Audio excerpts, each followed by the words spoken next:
Prime Minister Justin Trudeau is promising a massive federal program to deal with the housing crisis in Canada. The Prime Minister making another of his pre-budget announcements today ahead of the unleashing of the federal budget on Tuesday. But he's not saying how much this program will cost. Al Sweeney has the story.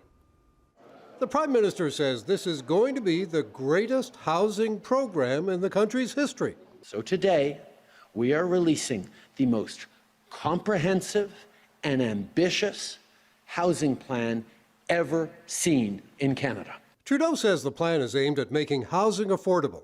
People could own homes for no more than 30% of their income, especially young people. It's a plan to build housing, including for renters, on a scale not seen in generations.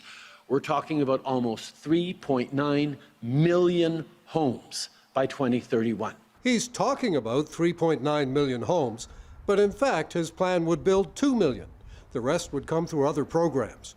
Trudeau's housing minister gave some very slim details of the plan, like tax incentives, low-cost financing, and housing on federal lands. We're also going to be launching new measures that help unlock federal lands in a way that we have never pursued before, at a faster speed and in larger numbers, including with a new strategy that will allow us to maintain ownership of the land and enter into long-term leases. There are questions about the plan, like do people want to buy a home on leased land? Home ownership is a core component of how many Canadians see themselves. It's been a big feature of our country. But McMaster University economist Colin Mang says the government is right to think about going back to the example of the Second World War housing program. The wartime housing plan was a very successful program. It focused on a basic set of designs which could be used across the country. And that actually speeds up development because you have these plans that are pre-approved. At the same time,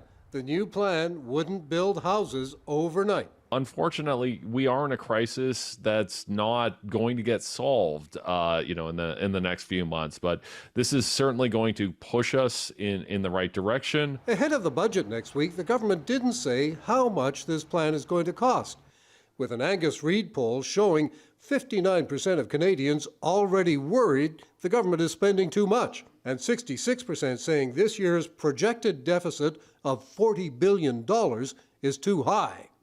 Politically, opposition leader Pierre Poilievre says Trudeau promised a national housing strategy in 2015.